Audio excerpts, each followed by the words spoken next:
With over 400 celebrity interviews and tons of pop culture nerdiness, Too Opinionated is a safe haven for your inner geek. Find us at meistercon.com or on YouTube under MeisterCon Pod. And please subscribe. It would really help us out. Thanks, everybody. Hi, everybody. Welcome to another edition of Too Opinionated. So excited today. I've got actor, writer Jason Wong with me. So welcome, Jason. Thanks, Mike. Thanks for having me. Now, I'm super excited to speak with you. I caught you on Flight Attendant. You were Marty. Yes, I was. The most cringy and yet hilarious job interview scene ever. It's pretty great. Yeah. Yeah, to me, that seemed like a role that would be fun to play. It was a lot of fun, and Zasha Mamet was just hilarious, doing a lot of improv for different takes. And the character was originally slated to be in several episodes, but then as they started fleshing out the season, things got cut back and back and back. I know it seemed that's what my wife and I talked about. It seemed like we were going to see more of Marty. Yeah, and I was hoping that there would have been. Because there was this whole there's this whole backstory to him apparently, and it was really interesting. Yeah. We're ready, which I don't think there's not a new season, right? No, 2 and done. Yeah, it ended after that season. Yeah, I think it would be tough you could keep it going, but it's a little tougher to keep it believable. I think if you continue with that. I was surprised to get a season 2, and they did a great job with that. I was surprised as well. And again, yeah, you're right. It was a great season, and it's a nice way, I think, to wrap it up too. Yeah, agree. Well, so Jason, I want to talk about the book, but let's start with the acting side. Sure. Tell me a little bit about what got you into the entertainment business and why do you want to become an actor? Gosh, it's one of those things where I probably wanted to be an actor from a very young age, since that first school play experience, in the 3rd grade. Do you remember what the school play was? Oh, definitely. It was a Christmas play. Okay. So it was Christmas time, and the rest of the class was reading "'Twas the Night Before Christmas," and I was acting it out. I was the father in his cap, throwing up the window and everything. So that was me, and I really enjoyed it, even at that young of an age. Yeah, well, that if you get the right kind of role young like that, just as a school play, it can kind of get you excited about acting. I can totally see that. But, then there was like 12 plus years of just having that suppressed, like by, even by parents, by family, by friends. Well, usually with family, I'm guessing probably in your case too, they just want to make sure you're going into a career that will support you with that. And if you say acting, most time parents are going to be like, what's your fallback?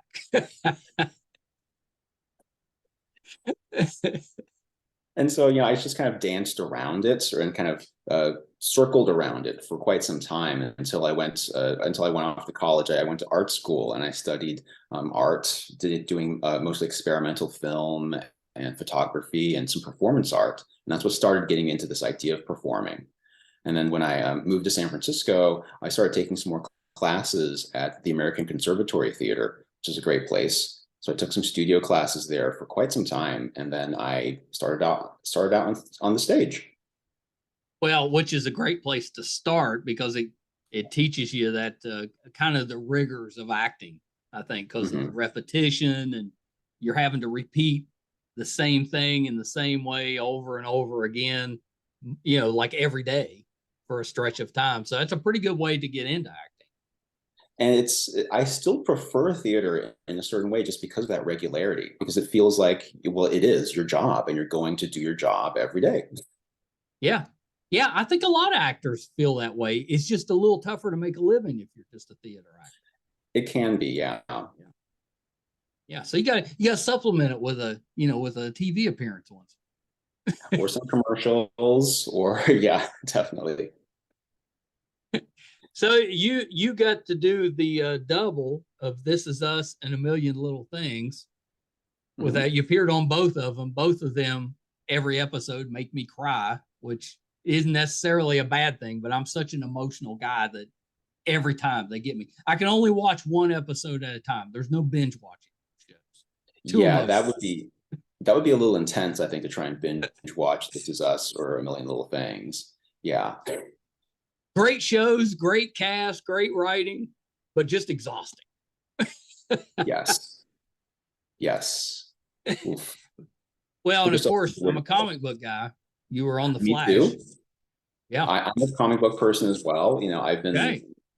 comic books. I've been a comic book geek since before I think, even read. Just looking at the panels and the artwork.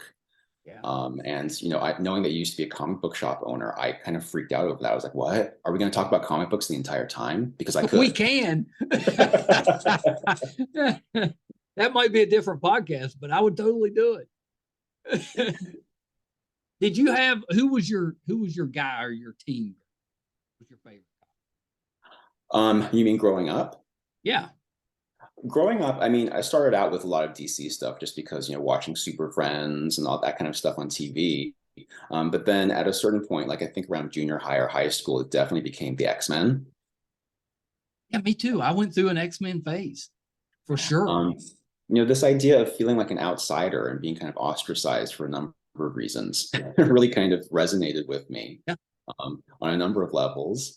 But now, since then, I've kind of gone back to DC more recently, and it just kind of goes back and forth. I was a Titans kid, I like the Teen Titans growing up, and they just came out with a new one, Titans #1. They restarted again, but it was pretty good. I read the first one. It had the original team, but they're grown up. It was pretty good, pretty good. I still, I don't read like back then. I would read everything that came out from anybody, but now that's impossible. So my son and I, we bounce around now. We just go more. If a story looks interesting, we'll read that and then we'll go to something else. I'll do that, as well as if there are limited series that are out there, or like if it's going to be if it has a start and an end, then it's a little easier for me to kind of to get I get roped in that way. Well, years ago, most of the time they were self-contained issues. The whole story was in one issue. Maybe if it might go into a second issue. It might be like that where it's continued for a month, but then it starts back over again. So I kind of like that growing up. That's where I kind of got it. But now it's all about that. It's got to be a bigger story, bigger villain or whatever it is, and it crosses over with everything they have. That's a lot. That took up a lot of my allowance as a teenager. Back when they did like Crisis on Infinite Earths or Secret Wars, and it crossed over. And at that time, I'm trying to buy all of them, or my parents are, and a lot of times you might only get one panel in the whole comic that crossed over, and they were calling that a crossover. I know. That was always kind of frustrating. Yeah, same. So you got, but now technically you're part of the DC universe. I guess you're in a really small way. I guess I guess that means I mean, the Flash has ended now, so I guess it means I could never come back. But well, that just lets you be recast, because now you're part of the family. You should be. It should be easier now. Well, let's hope. Let's knock on wood. There we go. Did I see you? You had a role in An American Girl. Yes. Is that one out, or is it coming out? It should be coming out at some point. We've been told this year. It was delayed from last year when it should have come out, but we shot it last year. And it's an amazing project. I know you have grandkids, but do you have granddaughters? I do. I just had my second one was just born last month, but I've got one that's 3.5, and her mother was big into the American Girl dolls when she was growing up, so she passed that down. So she's got her mother's dolls that she's into. I didn't realize how big of a thing it was until I was casting this. And it was, I mean, a niece of mine in Ohio used to be into them when she was younger, and so I knew about the dolls. But then I mean, the community and the people behind it. And when I told some friends of mine here in LA about it, younger actresses, they freaked out over it. Everybody loves that, especially the younger ones, because they probably Yeah. grew up with one of the dolls. Mm-hmm. And the movies are well done. They are. This one is really amazing. I can't wait for people to see it. Are you playing the dad? I am. And that's that. I guess that's the other thing too, is I've reached a certain age where I guess I'm the dad of the American Girl these days. So That's yeah. not terrible though, because they're pretty young. So at least you're a young dad. Yes. They couldn't cast me into that. They'd be like, boy, he waited before he had it. They have to do me as I could play the granddad or pawpaw. I'm a pawpaw. Oh. Yeah, I had we have a local kayak festival, and we had it this weekend. My wife helps out with it, and they have like a couple of thousand kayakers that go down this little river here in St. Albans, West Virginia, where I'm at.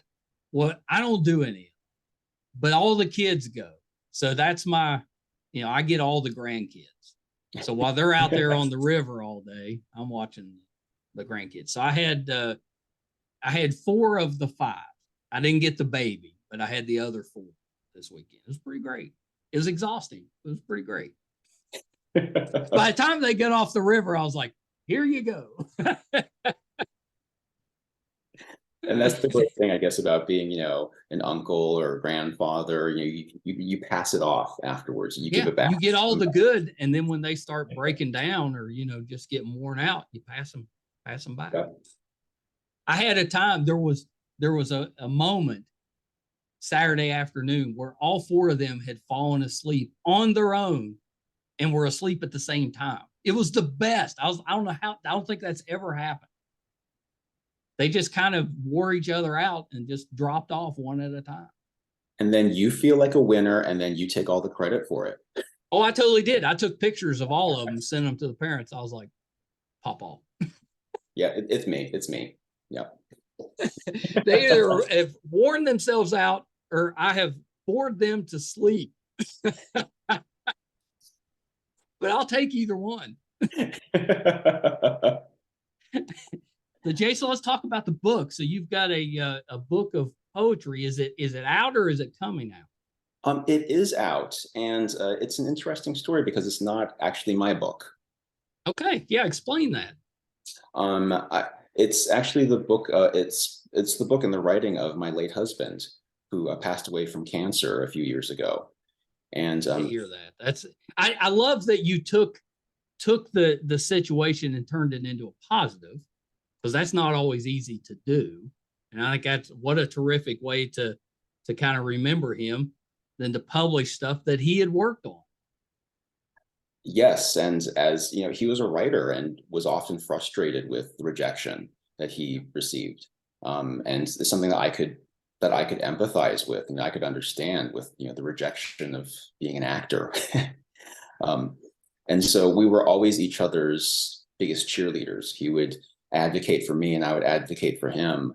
And so when he did pass away, it was the first thing that I thought of to do, was to find a publisher and to get his work out there finally. Yeah, I love that. What's the name of the book? The book is called Housefire. Oh, I like that. Yeah, it's called Housefire, and it's published by this little press out of Brooklyn called 713 Books. Yep. Yeah. From my understanding, they're little, but they put out some really good stuff.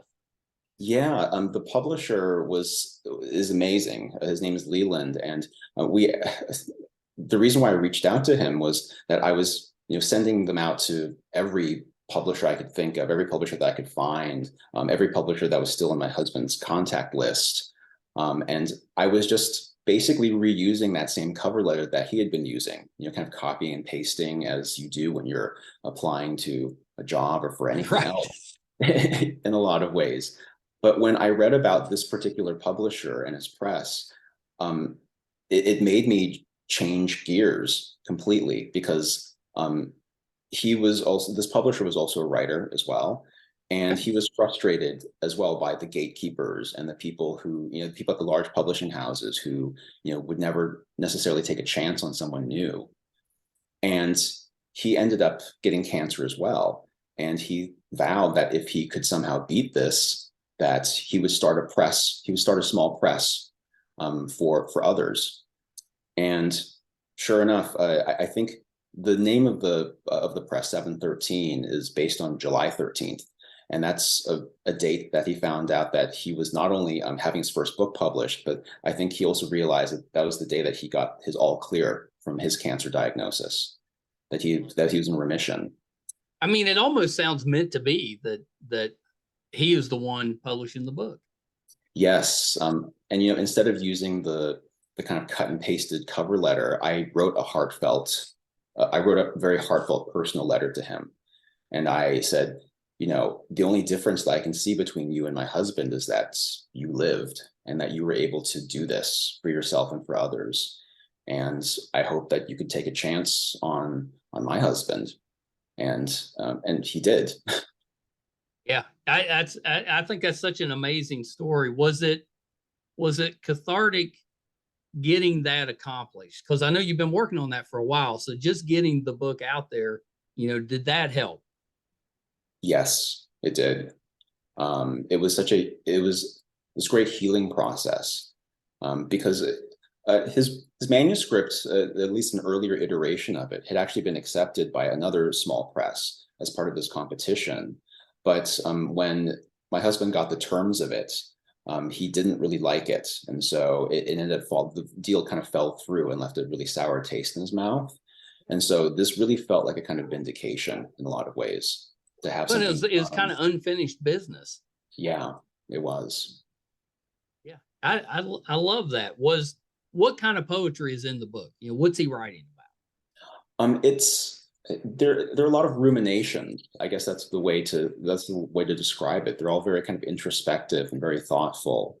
And it's not just poetry either. He also started writing a lot of short stories and Okay. fiction as well. So it's a collection of his short stories I as love well. that.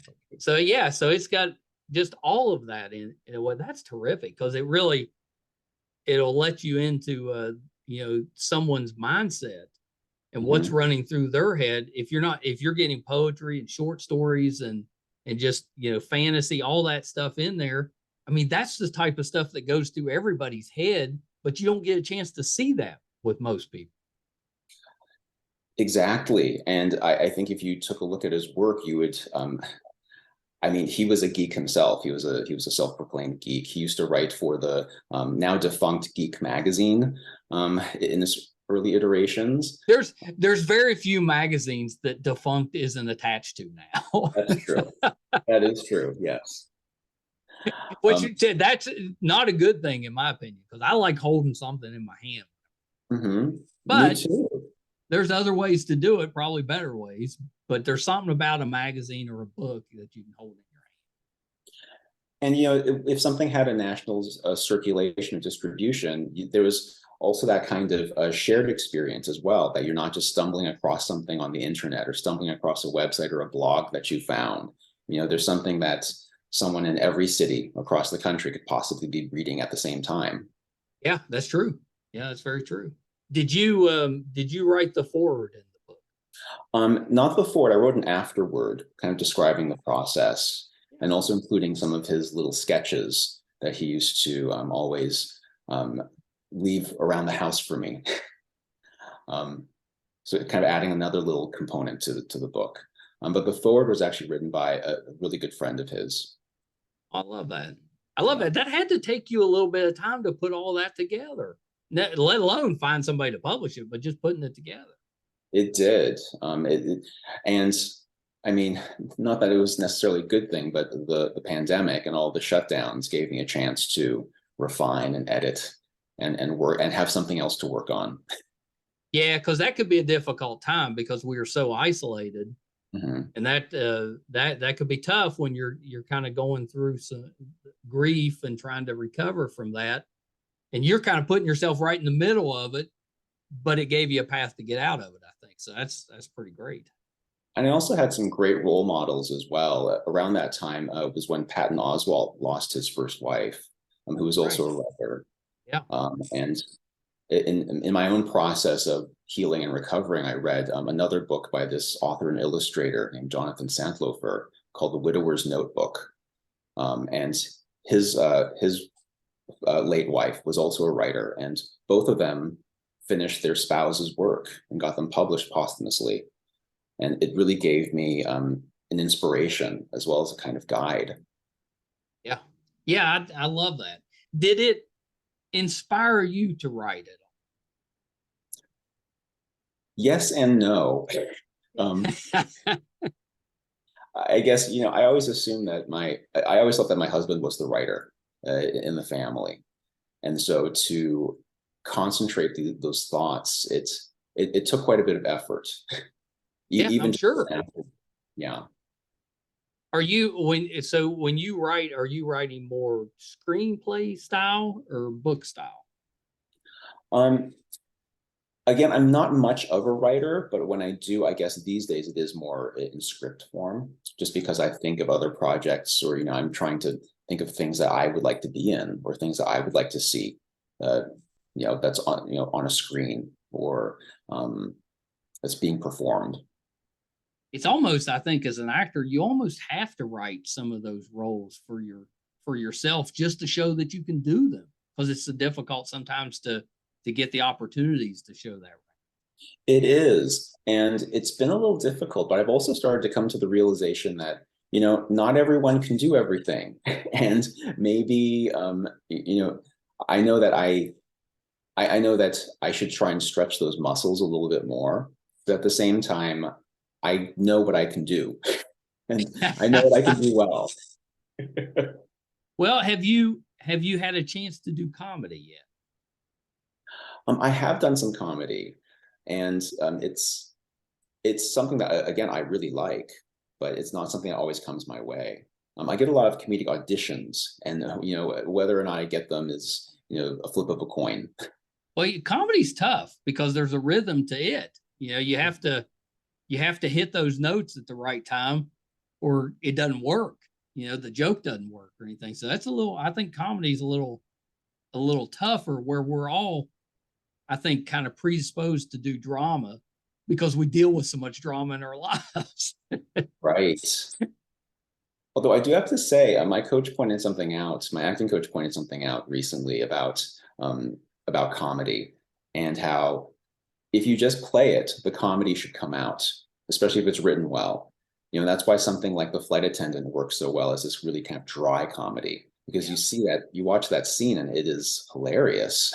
It is a funny scene. But it's not like it's not a slapstick kind of comedy.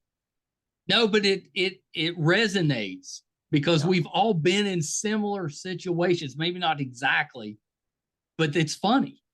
Because it makes you think of times when you've been in like job interviews or something like that, and it, maybe it didn't go 100% the way you wanted to, and looking back, difficult at the time, but looking back, you're like, yeah, that was kind of. Yes. One comedy that I wrapped up pretty recently is this web series that's starting a second season. We're just trying to put the finishing touches on it right now, but the first season is out on YouTube, and for the second season, we're trying to get some wider distribution. It's called The Disappointments, and it co-stars Getty Watanabe, who has been around forever. Yeah. What's it about? It's funny. It's called The Disappointments, and it's about a trio of men in their, I guess, 50s, maybe early 60s, who are not exactly where they want to be in life. So they are the disappointments. Are you one of the disappointments? I can't give that away, but in the second season, I do have an interesting storyline that is, the comedy is there, and it is much more of a it's much more of a direct kind of comedy that you'd think of, a little slapsticky, a little more physical. Yeah, that sounds great, and I love, we've all of us that are in our 50s, you have those moments where you're like, did I accomplish everything I wanted to accomplish? And most of the time you're like, Nope. Yeah. So you feel like a discipline. I gotta look that up. So it's season 2's out now, or it's getting ready to come out? Season 2, we're getting ready to come out. We're just putting some finishing touches and post-production on it. And but season 1 is available on YouTube. Yeah, that's awesome. Yeah, that's awesome. I wanted to ask you about Big Sur. Yeah. Yeah, what's that one? What's that project? That was, I think that's the film that actually got me my SAG card.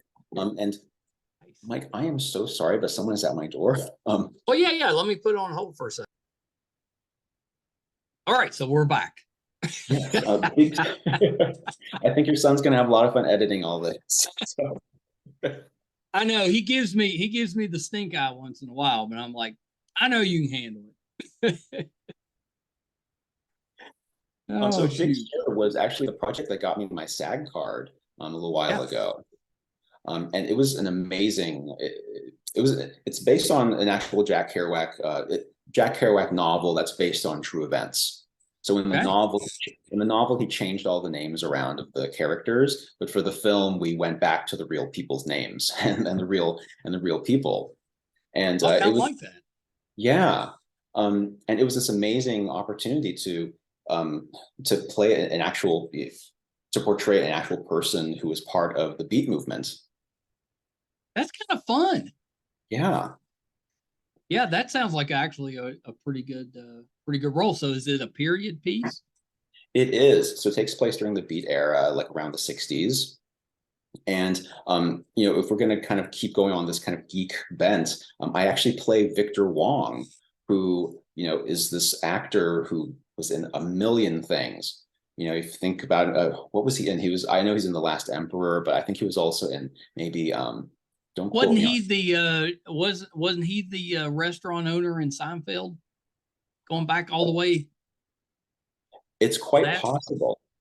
It seems to me like maybe he was, but he's been acting forever. Yes, he was very prolific as an actor. And I'm actually, Big Trouble in Little China. That was the other big one. Yeah. He was terrific in that too. And I'm pretty sure he was the restaurant owner in Seinfeld. And growing up, he was also a local, like Northern California television personality too. And so I had no idea that he was part of this movement when he was younger. He was apparently really good friends with Lawrence Ferlinghetti, who's the owner of City Light Books. And before he was a television personality, before he was an actor at all, he was an artist, a visual artist. And so, he went along on this trip with these Beat luminaries, this kind of crazy drug-filled weekend trip. What a fun movie. Yeah, it was amazing. Well, so how did you prepare for that role? Did you just watch a lot of his stuff, or did you read about him? How did you prepare for it? I tried to read about his life before he was an actor, and there wasn't much that I could find at that time because it was, again, like over a decade ago. So I mean, before we could find out everything about everyone. Yeah. Yeah. If it's out there now, you're going to find it. But yeah. Yes. Years ago, we didn't. And it's kind of funny because it's really just been the last couple of decades that we've had the internet the way it's been. Yeah. It wasn't that long ago. We didn't have any of that. Mm-hmm. When I was growing up, we did computer classes and it was a DOS system. And we're, writing programs for it to do nothing basically, but we were excited about it, but you never would have imagined that the internet was coming. I mean, I still remember card catalogs and and I think the Reader's Guide to periodicals. Yes. Yeah. Well, my son Brett that does the podcast, he's a librarian. And that's why I was asking. I was like, do you still have the Dewey Decimal System? And he's like, Dad, it's all online now. You don't have to flip through the cards anymore. I still love to go to libraries. I mean, that's still like where I get one. Yeah. It's changed a little bit, but they've still got books. You still hold them. And they're still classified by the Dewey Decimal System. So there you go. Is your book, was it did you have a hardcover or was it a soft cover? A soft cover. Yeah. That's pretty great. And to have that like actual copies at your house, I mean, yes, that looks amazing. That's good for you for getting that out, because that's a difficult task to find somebody to publish anything. It doesn't matter how good it is, just finding somebody to do it is tough. It was, and it was this process that took almost a year, I think. And obviously that first year, I don't remember much of anything, but getting those letters out and reaching out to publishers was something that kept me going during that process, for sure. Are there any stories in there that you could turn into a script? I think there are, and again, going back to my late husband's geek tendencies, there are a lot of science fiction and ghost stories that are in there that I think he sounds like my people. Yeah. I think we'd have got along. Originally from Ohio, so neighbors. Oh, so he's right here. Yeah. Yeah. From my neck of the woods. Mm-hmm. How long were you two together? We were together for 15 years and married for about 10. Good for you. I hate any time hearing about a loss of a spouse or a significant other. It's so difficult to recover from, but good for you for finding a way to make a positive out of it and to kind of, get some of that. I don't know if it's complete closure, but a little bit of closure. And it is, and like I said, to see others who've gone through it and who had done it as well, really inspired me. Yeah, I think it's a terrific way to kind of remember somebody. I love it. I love it. So Jason, what else are you working? What's coming up? What can we kind of keep an eye out for you? Well, definitely season 2 of The Disappointments. Yeah, I'm gonna go back and watch that first one, because that sounds like something I would like and relate to. The first season is funny, and I do have to tell you, they upped their game for season 2. So season 2 has a bigger cast and crazier storylines and bodies falling from above. There's a lot going on in season 2. That's awesome. And something else kind of in the comedy adjacent realm. It's a little of a bit of a rom-com, a dramedy, is this great pilot that I worked on last year that's making the film festival circuit right now. It's called For Years to Come. And it features Richard Reilly from Office Space and Mysterious Skin. And I mean, if you look him up, he has been in everything. Like, you see his photo. He's very prolific. Yes. There's a handful of actors that when you see them, you may not recognize the name, but you know them because you've seen them in everything. Yes. And that is an amazing story as well. Again, based on a true story. Our writer and star, James Nelson, grew up in LA, and after his mother passed away, he found out that his father used to be a porn director. That could set you back a little bit. Yeah.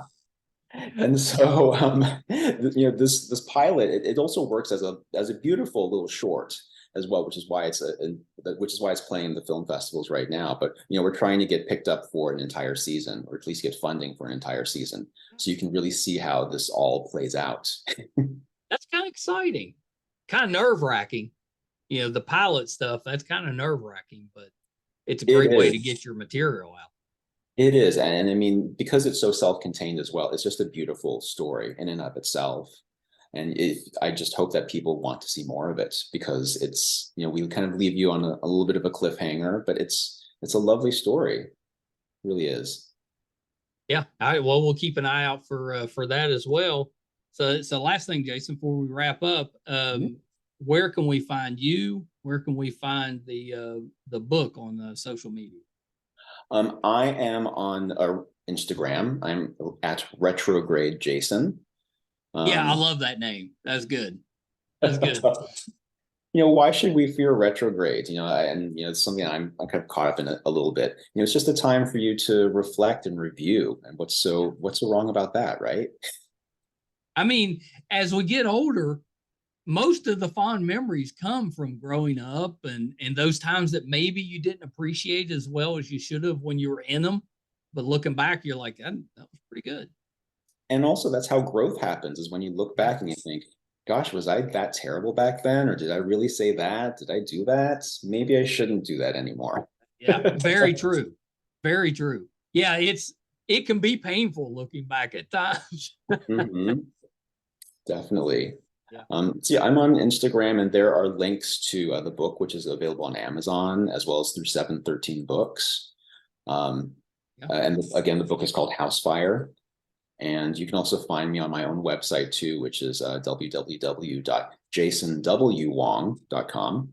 I often have to use my full name or my middle initial because there is another Jason Wong out there, and he is also an actor, and he is more accomplished and is younger than me. So you can tell that we already hate him. Well, we started listing the podcast on IMDb, and so I got some credits from it. Well, I was like an 8. I was like Michael Wall 8. So if you're a 2, that's not terrible. Well, and now that I either use my full name or my middle initial, it's just me. So Right. That's right. Well, and I don't think I see a lot of actors doing that, because you do have a lot of people have the same names. So you want to distinguish yourself from other people in some way. Yeah. I mean, you've got to, because there are a lot of my. Yeah, you have to. Well, Jason, you have to come back whenever the next thing's coming out, whatever you have going on, you got to come back. You got an open invitation. Well, that's great, Mike. I definitely want to come back, and I'll bring Philip along too, because Philip has been around for most of this interview. Because Philip's a good-looking cat. He is. He's a very kind of needy guy who kind of always needs to be where the action is. So well, maybe Philip wants to be in acting. Maybe he does, if Philip wasn't scared of the world. Yeah.